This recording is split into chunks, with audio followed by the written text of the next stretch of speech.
parti. Donc, bonjour à tous. Bonjour à tous.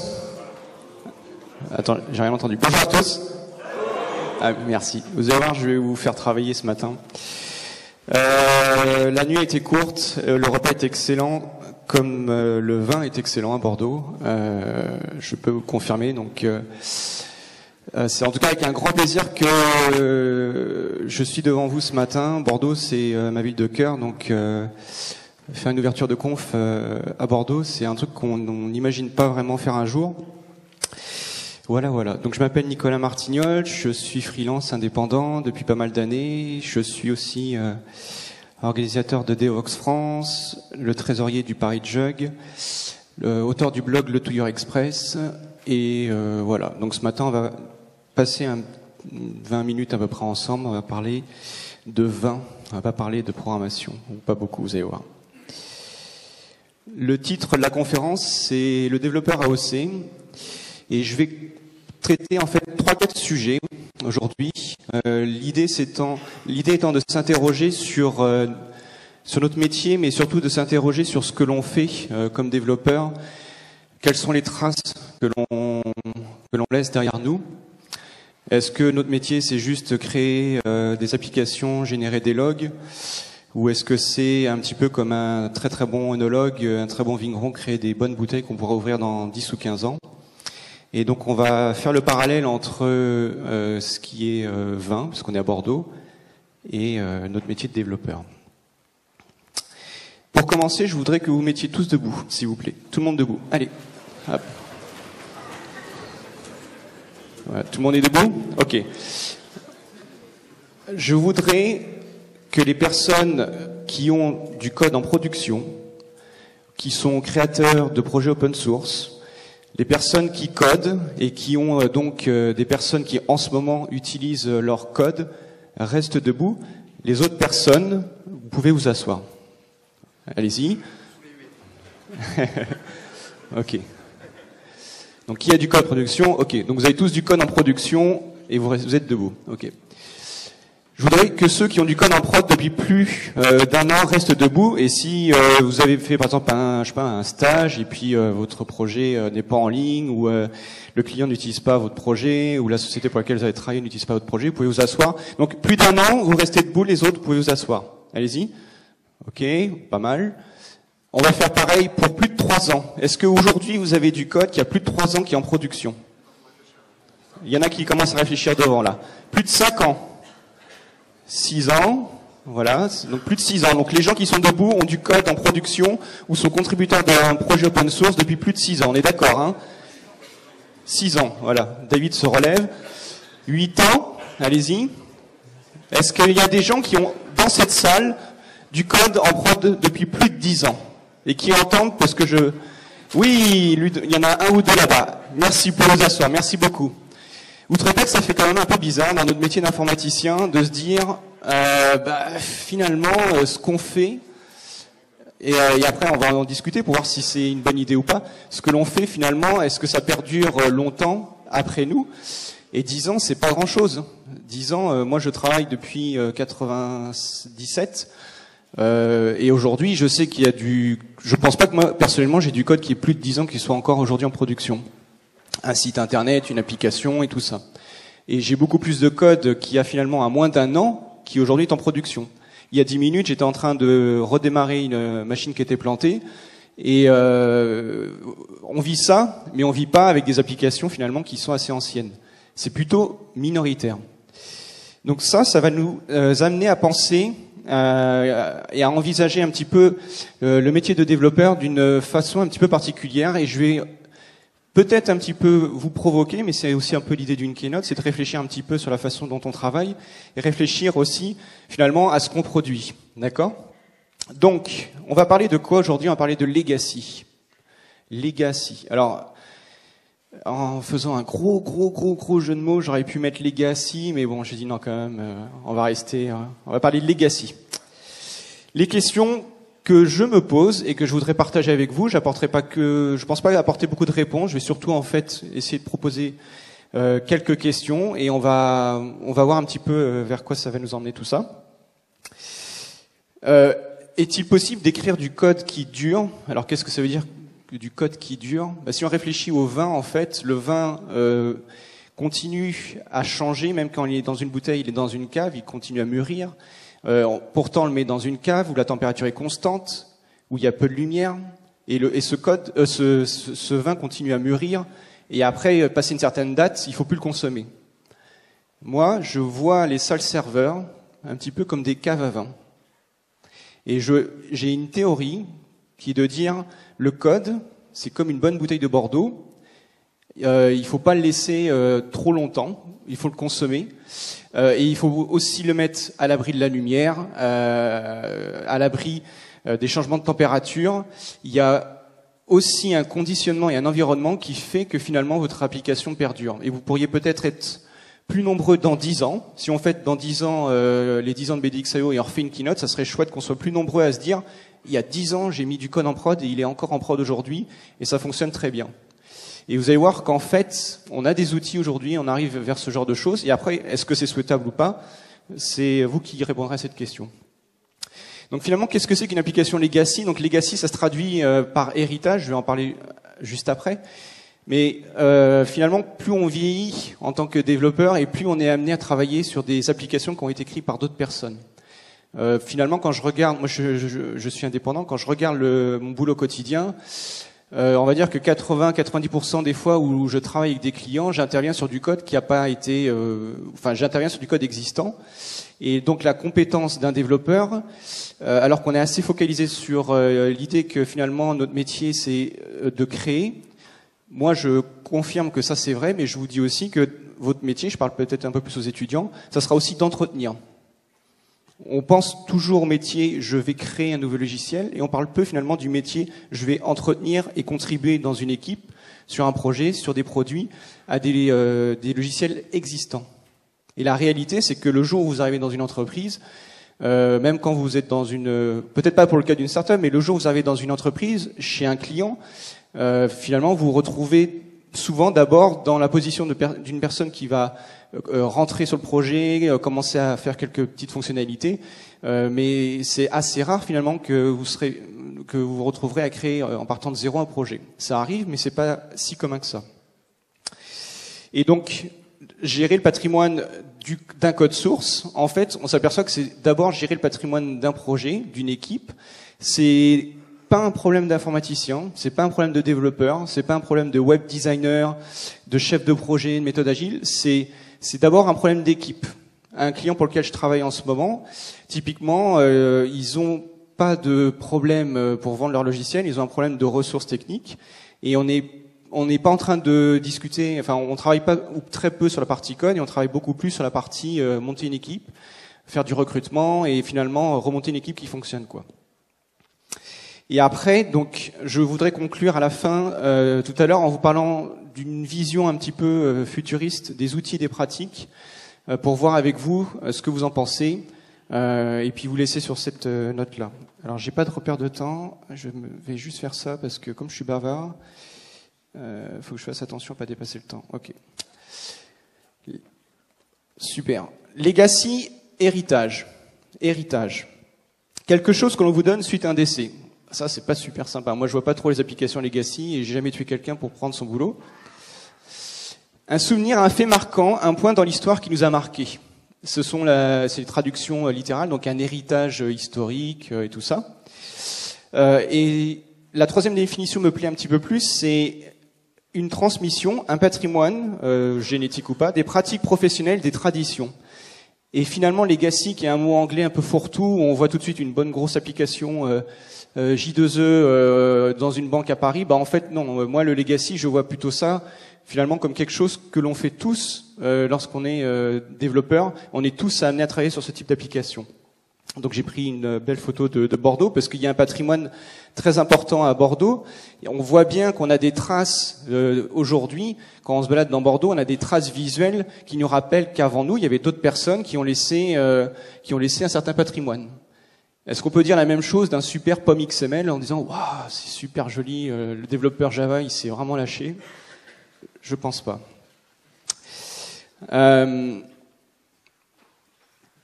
Je voudrais vous poser une question, en fait. Est-ce que vous vous souvenez du premier programme que vous avez écrit? Est-ce que vous vous en souvenez? Non? Ouais, un petit peu.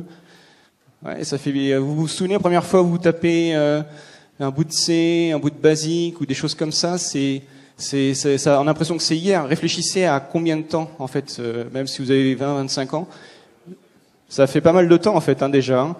Pour moi, en fait, je vais pas vous raconter mon enfance, mais moi j'ai commencé avec cet ordinateur-là, qui avait 1 kilo-octet de mémoire.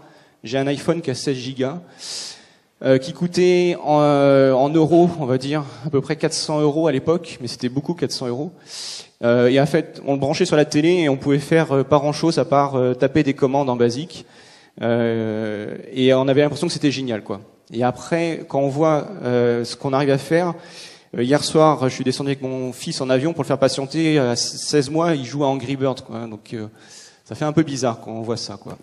Votre premier commit, la première fois où finalement, quand vous êtes arrivé dans une équipe, votre premier stage étudiant, votre premier boulot en tant que CDI, où vous avez fait votre premier commit, vous avez relu vachement votre code source. La première fois que vous avez poussé un patch sur un projet open source, imaginez que vous êtes contributeur Ruby, Maven, enfin Java ou Scala ou je ne sais quoi. La première fois que vous faites votre commit, vous le faites super attention parce que vous savez que tout le monde va vous regarder, vos collègues, d'autres contributeurs de ce même projet open source. Puis après, le temps passe et puis après, en fait, finalement, on relâche un petit peu cette pression.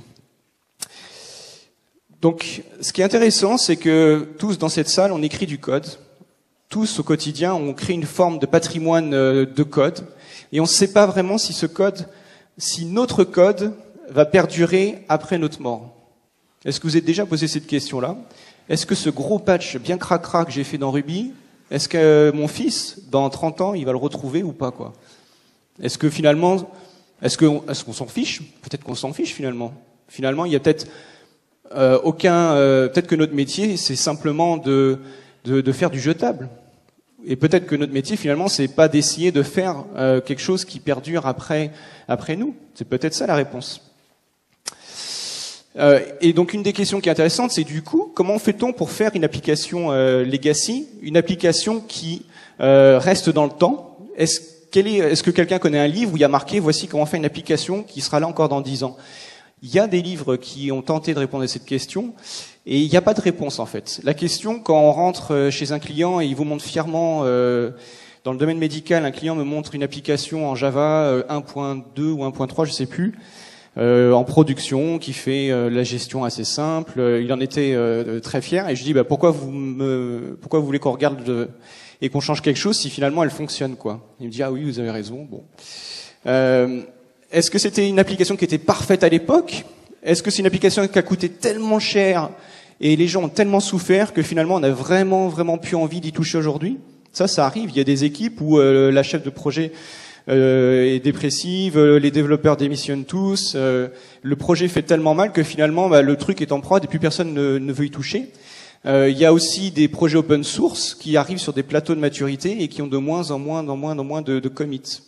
Et il y a malheureusement aussi des projets open source, un petit peu sous perfusion, qui continuent à sortir des versions. Et quand on regarde en fait les commits, bien entendu que les dernières versions n'apportent pas grand-chose par rapport aux grandes évolutions que ce projet open source a pu connaître. Et je vous ai parlé de la mort de votre code, mais curieusement, dans notre métier, on n'envisage jamais ou rarement de dire finalement en 2017, par exemple, j'arrêterai de sortir des patchs pour la librairie. Je sais pas, n'importe quelle librairie, la librairie Log4j en Java, on va dire. Les gens, enfin la majorité des développeurs n'apportent pas ce message-là et ne vont pas vers ça, quoi. Il y a un article que j'ai publié il y a quelques semaines qui raconte l'histoire, alors pas de ma grand-mère, je me suis planté sur le titre, c'est l'histoire de ma maman. On a un sèche-linge sur le bassin d'Arcachon dans la maison familiale, ce sèche-linge. Ce lave-linge a 11 ou 12 ans et donc tous les étés, elle est super contente de nous dire, regardez, ce lave-linge, il y a 12 ans, on l'a acheté avec ton père, il est jamais tombé en panne et tout. Puis nous, à Paris, on en a un qui a cramé au bout de 3 ans. Et du coup, elle a créé ce mythe qui est de dire que avant c'était mieux. Et chez des clients, j'ai le même comportement. J'ai des personnes en face de moi, des DSI, des directeurs de projet qui disent, nous, on veut pas changer parce que ce code-là, il marchait. Ils utilisent souvent l'imparfait. Et on sait pas, on a peur du présent et on a très très peur du futur, quoi. Ça, c'est un biais cognitif, ce que je vous dis. Le fait de penser qu'avant c'était mieux et plus solide, c'est un biais cognitif. C'est notre cerveau d'humain qui fait ça. Si on revient il y a 12 ans, et si je prends 100 lave-linge de la même marque que celle que ma mère a, je suis quasiment convaincu que 98% sont à la poubelle. Mais comme il y en a 2 qui survivent jusqu'en 2014, ces 2 survivors-là créent un mythe qui est complètement faux et qui nous fait croire que avant c'était plus solide, avant c'était mieux. En fait, en termes de statistiques, avant ou aujourd'hui, il n'y a pas réellement de facteur de corrélation, quoi. Donc les applications legacy, elles sont pas forcément mieux. Elles ont réussi à survivre, d'accord ? Elles sont pas mieux, c'est rare. On pense qu'elles sont mieux, on pense que l'environnement est mieux, on est convaincu que la qualité ou l'argent qu'on a mis dedans à l'époque font qu'aujourd'hui elles sont encore en production ou que les gens s'en servent. C'est pas vrai. Moi, je propose de vous dire qu'en fait, elles ont survécu. Quand on est développeur, on a une spécification, waouh, et puis après on a l'implémentation. Oh. Il y a de toute façon dans toutes les histoires des projets, je ne vais pas aller dans les projets open source et l'agilité aujourd'hui, il y a toujours une telle différence entre ce que finalement on pense que l'on a et ce que l'on a réellement. On pense qu'on a une application qui est très solide et en fait un jour un stagiaire ou la femme de ménage débranche une prise électrique et toute la baie serveur saute et là en fait les backups marchent pas, les bandes sont démagnétisées et là c'est fini, quoi. Donc gérer ce patrimoine, moi je vois finalement le métier de développeur. Alors développeur femme, homme, hein, j'insiste là-dessus. Moi je suis vraiment attaché. Je vois un métier qui se féminise un petit peu, même si vous pensez le contraire. Moi je pense que c'est un métier qui se féminise un petit peu, mais pas assez. Donc quand je dis le développeur, c'est un rôle et je vois vraiment notre métier comme quelqu'un qui entretient un patrimoine. On fait finalement beaucoup de travail de correction, de commit, de contribution et l'image finalement d'un vigneron qui pendant toute l'année travaille sur sa vigne, je trouve qu'elle fonctionne bien pour cette image et cette vision du métier de développeur. On se retrouve à gérer un héritage. Un héritage, ça peut être quelque chose c'est pas forcément, on parle pas de choses qui ont 10 ans, ça peut être quelque chose qui a peut-être 6 mois, 8 mois, 9 mois. On se retrouve finalement un petit peu dépositaire d'une partie importante dans les entreprises, des systèmes d'information.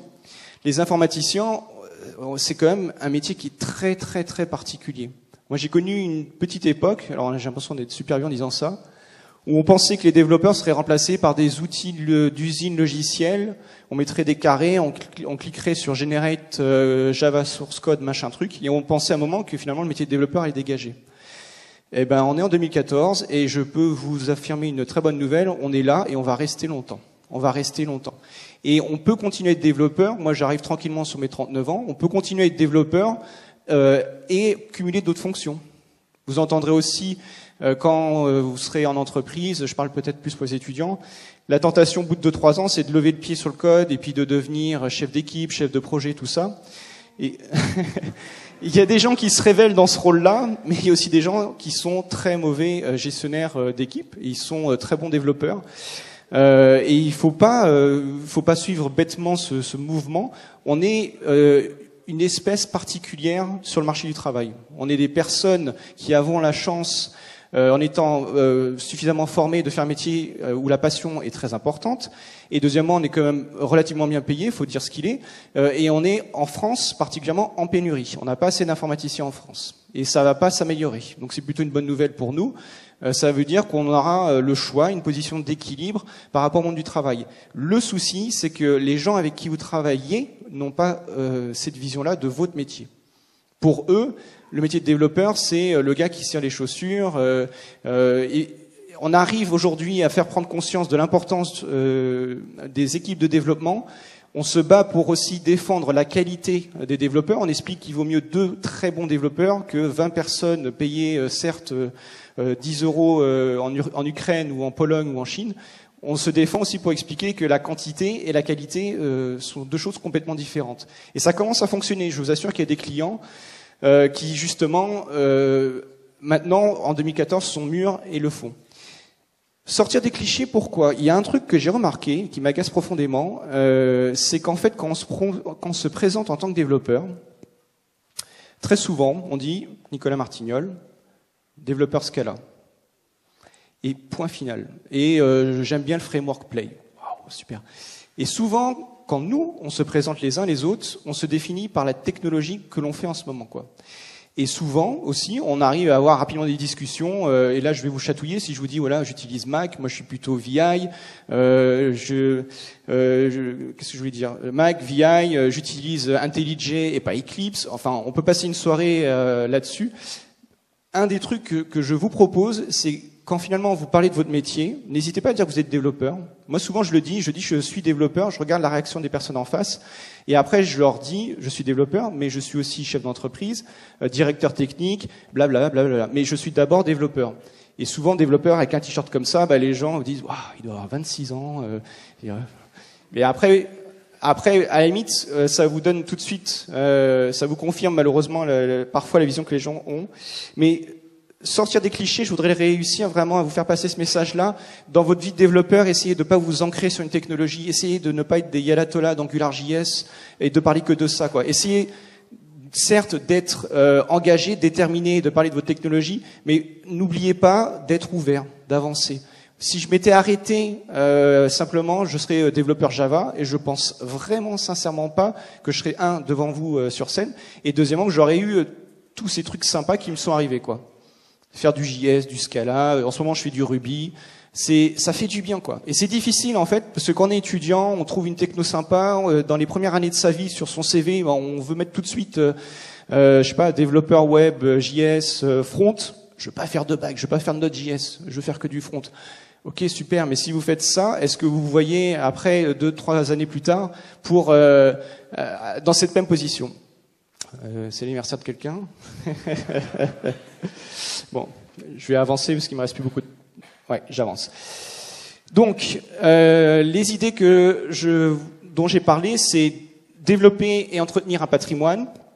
On se pose la question pourquoi une application perdure. Mon point de vue là-dessus, c'est qu'il y a quand même beaucoup d'applications qui survivent et pas forcément qui perdurent.